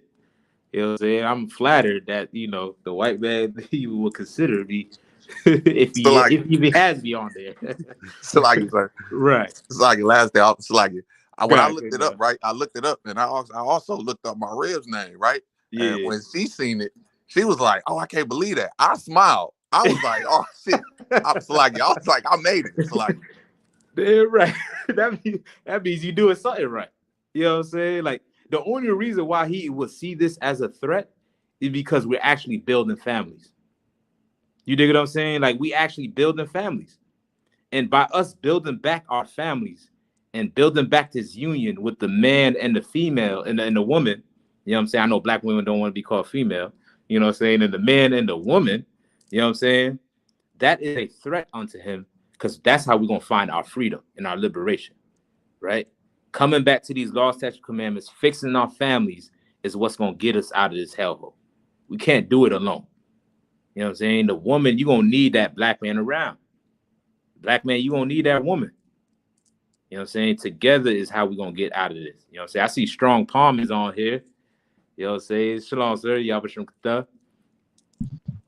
Hey, shalom. Y'all was shimmer thumb. Everybody good? Kind of, sir. Okay. You wanted to say something, sir? Yeah, no, I was just listening Yeah, in. get I down, just sir. came up. You know, I ain't really had too much to say. What you was bringing down is kind of heavy. It made me think about, how right the brother is. If you know anything about the school, you know, Officer Marah, his rib, he came to the house and she stood so solid, like they ain't had nothing to say. They had to go to the brother's job because they wasn't getting nothing out of his rib. So, sorry, I was just talking about this yesterday on Clubhouse. He was talking about, you know, when the so-called like the feds or whatever came to his crib, knocked on his door. You know, they called him by his government name and all this, and saying that they are part of this, that, or the other, or whatever. And what you got to understand is when you doing the right thing, you don't have to be afraid of that. You don't have to be afraid of being watched, whatever. And this goes for the topic that you're on too as well. If you're a sister and you're doing the right thing, you don't have to be afraid of anything, because perfect love cast out fear. You doing the right thing and the Most High is on your side. You don't have nothing to worry about. If I could, you know what I'm saying? I think it's Romans. Salagia. You there? Can you hear me? Yeah. Get down, sir. Go ahead. Oh, if I could, in Romans 13, I think 1-3, it'll explain that all of the powers that's put on top of you is based on God's power. And they not a terror to good works. They only stopping you from doing something you ain't got no business doing in the beginning, or correcting you for something you've already done wrong. So as you talk about these sisters and you talk about these brothers that's willing to give their life for these sisters and so on and so forth, we only like that because we fear God. Else we would be just like any other nigga in the world that just takes advantage of women and throw them away. You know what I'm saying? We like that too. And if they feared God, they would do the same thing God told them, just like He told us to honor love the woman like Christ loved the church. He also told her to serve God like she's serving Christ, and so like she's serving the Most High. So if we both got a responsibility, especially when it comes to dealing with each other. So what you bringing out is heavy. I ain't want to spare too much. You know how I am, man. Nah, it's all good. So we're gonna go ahead and let's grab that scripture real quick, man. Let's grab that real quick. Baba Kashad, somebody can please grab that. But yeah, man, that's heavy, sir. That's heavy, man. You know what I'm saying? Like, you ain't gotta be afraid of nothing. You know what I'm saying? This is what the Lord wants. He wants to see more two-parent households. He wants to see more of that. You know what I'm saying? He wants to see more children being born amongst his nation. You know what I'm saying? He wants to see us keep these laws, statute, commandments, man. You know what I'm saying? He wants us to be free on this earth. Guess what? There's somebody on this earth that don't want to see that. You know what I'm saying? Your oppressor don't want to see that. So he gonna make all type of avenues and distractions, you know what I'm saying, to get you off course, man. You got that for me real quick, Warrior? Did you want to break it down, sir? My bad. What chapter and verse was that? Which one? I quoted the Romans 13, which is yeah, that's the one you was talking about. Kind of. Yeah, you the teacher, but you know. I'm just, if you want to, get that, it's all good. If you want, you know what I'm saying, no pressure. Go ahead. Yeah, get down, soldier. Romans chapter 13 and verse 1. Let every soul be subject unto the higher powers. Right. Didn't we not just discuss that not too long ago, right? You're subjected unto something. Regardless if you want to subject yourself to the black man or not, or the Hispanic man or not, you are subjected unto something. At the end of the day, there's still somebody out there that do have authority over you. You know what I'm saying? Read on. For there is no power but of God. The powers that be are ordained of God. Right. The Lord ordained your oppressor, you know what I'm saying, be in the power right now. You know what I'm saying? The Lord also ordained your husband to be the power of that household, man. You know what I'm saying? You want to subject yourself. If you're going to subject yourself to something, why not your husband? You know what I'm saying? If you know you don't have the liberty to do whatever you feel like doing in America, you know what I'm saying, and you obey the law and you're a law-abiding citizen, you know what I'm saying, why not obey the instructions of your husband? You know what I'm saying? Subject yourself unto a black man. That way you can build a black nation with your own laws and your own way of living. You know what I'm saying? Read on. Verse 2. Whosoever therefore resisteth the power, resisteth the ordinance of God. Right. You resist the society. You do crimes. You doing whatever this society and this government don't want you to do. You know what I'm saying? Guess what? The Lord put them in place. And this society, they put in place, they put rules as well. They implemented laws as well. You know what I'm saying? And you are to obey that also. Read on.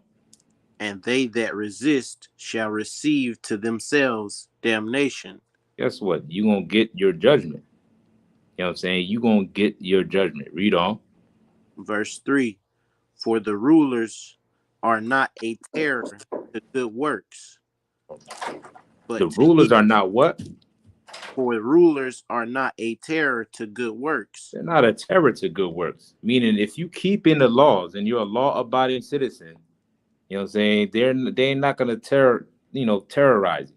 Now, unfortunately, the white man is the devil. So, you know what I'm saying, you could be a law-abiding citizen and he'll still hit you over the head with a club. But the thing what we doing here, we got the Lord on our side. You understand what I'm saying? That's the difference, right? With the Lord on our side, while we keeping the laws of America, you know what I'm saying, even the oppressor, you know what I'm saying, will not do anything to us. You know what I'm saying, will cause any terror towards us. You know what I'm saying? Because we are subject to a power even greater than him. You know what I'm saying? You keep the laws, who gives a damn who's watching you? You know what I'm saying? I hope the white man get a good picture of me. I hope they got me on the whiteboard getting a boot kiss. You know what I'm saying? I hope I'm on the podium looking strong as could be. I hope it's, you know what I'm saying? And sisters as well, man. You know what I'm saying? Stand behind that man. You know what I'm saying? Understand what you're doing is the right thing. And there is no threat that can come and destroy you. You know what I'm saying? Or do any harm towards you as long as you serve the Most High.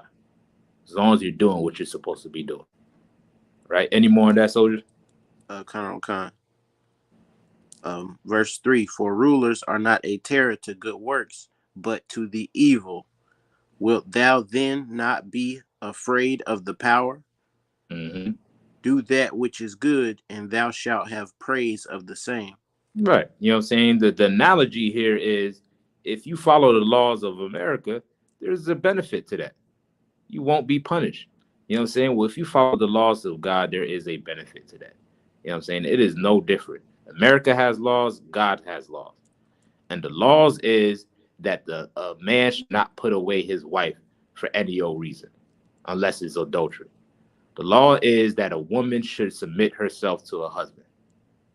This is our culture, our laws, and our custom. You know what I'm saying? But we lost all of this due to white supremacy, man. Right? So, anything you wanted to add, sir? My bad. Salaki, it just put me in the mind of that sister. I can't remember her name. I think her last name is Gaines. Mm-hmm. I know you're talking about. Yeah, the one that got shot down. Yeah, the sister got shot, and I think about it like her husband was like trying to tell her, like, we need to like not do this. This ain't a good idea. You know what I'm saying? Like, you could just give it when the police was at her door. And she was like, nah, I'm sovereign. I don't deal with that authority. But what she was bucking up against was the authority of her husband. And he took one of the kids and left out the back.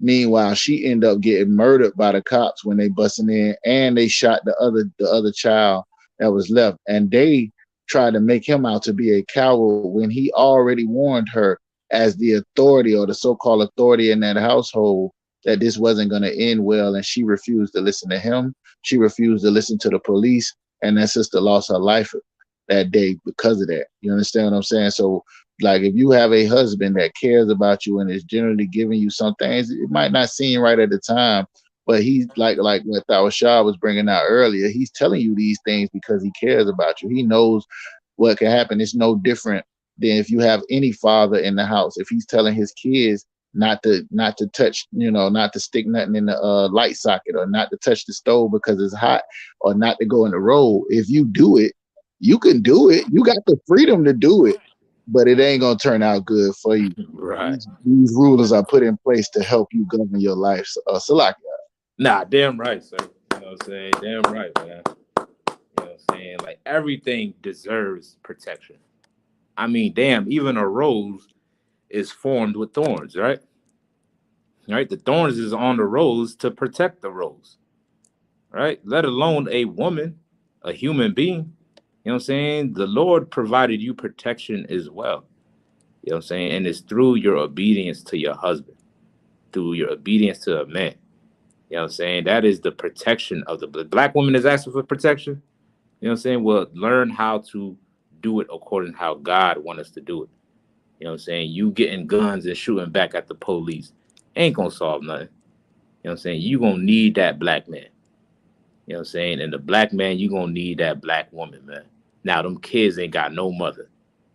You know what I'm saying? They ain't got nobody to help raise them. You know what I'm saying? And do all the motherly duties. All of that is in vain now. Now he gonna have to grow up with just his father. You know what I'm saying? That's a sad situation to be in, man. You know what I'm saying? We are both destroyed because we are both divided. Divide and conquer is how the white man wins. We unify, we'll be able to stand against the oppressor. Damn right, sis. You know what I'm saying? Get a sister a hand, right? She said it's beautiful to see a black man care enough to protect. You know what I'm saying? That is a beautiful thing, man. Let's get Ecclesiasticus 25:1. It is a beautiful thing, man, to see black man and black woman, Hispanic man and Hispanic woman, Native Indian man and Native Indian woman together, man. You know what I'm saying? Doing things right according to God. All right, let's get that real quick.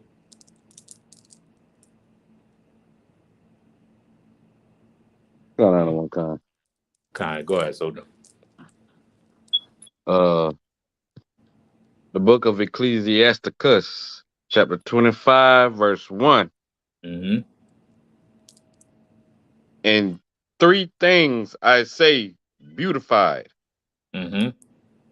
and stood up beautiful both before the God and man. Right. This is what the Lord finds beautiful on this earth. This is what he's pleased with on this earth. Read on. Kind. The unity of brethren. Right. When black on black violence cease to exist. He finds pleasure in that, man. Black men is not gunning each other down, selling each other drugs. Well, we unified. Hispanic men, unified. Not selling each other drugs or gunning each other down. Native Indian men, all of us unified as a nation. It's a beautiful thing unto the Most High. Read on. Kind. The love of neighbors. The love of neighbors, man. Love of your family, love of your race. Viva la raza, man. Your nation. The people that come from your bloodline, man. Read on. Kind. A man and a wife that agree together. Read that again. A man and a wife that agree together. One more time, Baba Kashad. A man and a wife that agree together. There you go, man. This is how the Lord set it up to be. A family. A man and a wife that agree together. Because guess what? There's things that a man can provide that a woman just can't. You know what I'm saying? You're going to have to face it. There's things that this man can do that you can't do. Well, guess what? is similar and the same for the woman as well. There's things that a woman could do that a man can't do. You get what I'm saying? We both have our own use and our own glory that the Lord provided so we can come together and both benefit from each other. You know what I'm saying? This is a beautiful thing in the eyes of the Most High. You know what I'm saying? There are great sisters written of in this Bible. Sisters like Judith. You know what I'm saying? Sisters like Ruth, Esther. You know what I'm saying? Like sisters who understood that they needed their nation, that they needed to do something to benefit their nation and not only care for themselves, man. Right? Also, Kazak Tamar said that's hard to find in the world. Damn right, sir. You know what I'm saying? Our households are in shambles right now, man. All these podcasters and all these people on the internet, if you're not, I understand. There is problems amongst the black woman and the black man. I understand. But if you're not providing the solution, what you're saying is pointless. If you're not providing the root and the cause of the problem, what you're saying is pointless. Because at the end of the day, it's about building the black family, not tearing it apart. That's not what we're here to do. If we're going to mention the issues among us, the reason is to fix it,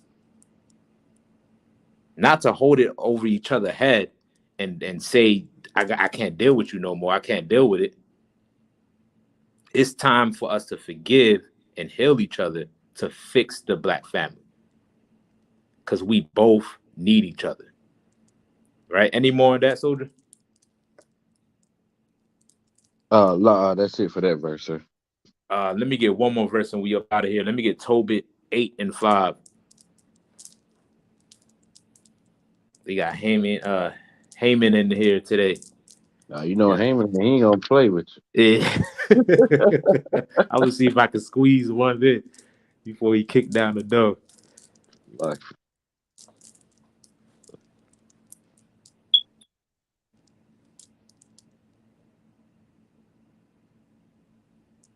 Like you say, you said Tobit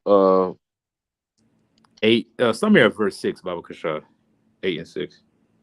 Tobit 8 and 6. Mm-hmm. Count on one time.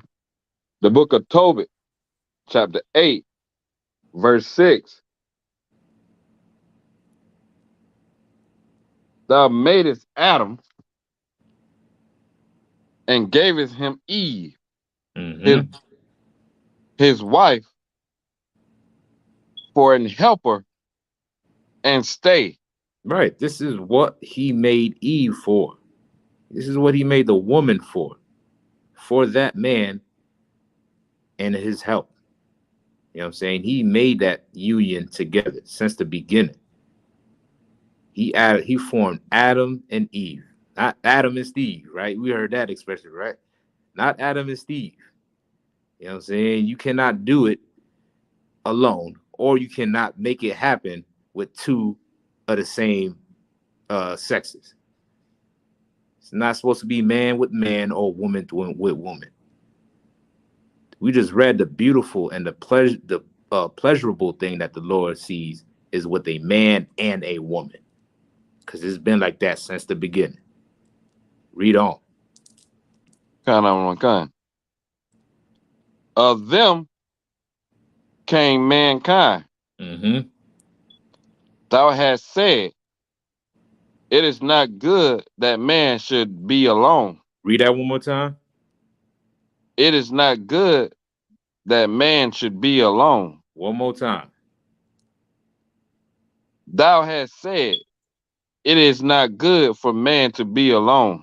Guess what, sis? You can't do it by yourself. You can't.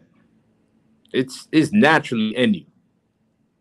Guess what, brother? You can't do it by yourself. It's supposed to be naturally in you. If you think you're gonna be by yourself all the time for all your life, you're only destroying yourself. You put a person in solitary confinement, guess how they're gonna behave? You lock somebody up in a room for 23 hours, how they gonna behave? What you gonna say, y'all? What's up? Salaki, they're gonna go crazy. They're gonna go crazy. Because biologically, you was not made to be by yourself. You need human interaction. This is how God designed you. So if you're going to interact with humans, learn how to do it properly. You know what I'm saying? Because it is not good for you to be alone, Black woman. It's not good for you to be alone, Black man, Hispanic woman, Hispanic man, Native Indians alike. You know what I'm saying? It's not good. We need each other, right? And the Lord created the woman for that purpose. And he created that man to be the head of that, right? Read on. Let us make unto him an aid like unto himself. Mm-hmm. And now, O Lord, I take not this my sister My for what? lust. My sister. My what? My sister. My sister. Tobit understood that the woman that he was about to marry was his sister. Meaning they kin, they related, they family. The blood that's flowing through Tobit's vein is the same blood that was flowing through that woman's vein. And there's no way around it, man. The Black man is made for the Black woman. The Black man is made for the Hispanic woman. The Hispanic man is made for the Black woman. Hispanic man is made for the Hispanic woman. So forth and so on, vice versa. This is how it's supposed to be, man. And if we look at each other as family, as your brother and as your sister, and we treat each other accordingly and always keep brotherhood and sisterhood in our relationship, guess what? We'll be able to build this kingdom up again and rebuild our families, because we need it in our state that we in right now. Try to separate. Forget all of that. Forget what the problem is, all of that. What we need to do is find a solution, man. Who cares who's at fault? We all messed up. We all did some fake stuff in the past. Well, let's start from scratch. Go back into our culture and find out what to do so we can build our families back up, man. So with that, man, I'm going to go ahead and end the class, man. The water to all the officers that hop on today. Give it up, give it up, give it up. Officer Heiser, Officer Magazar, Officer Lapayad, Officer Yawasap, Trooper Kanaksalaki, if I got the rank of order butchered up, and all the brothers and sisters in the chat, Officer Kazak tomorrow as well, man. The class will continue tomorrow. And shalom, Israel.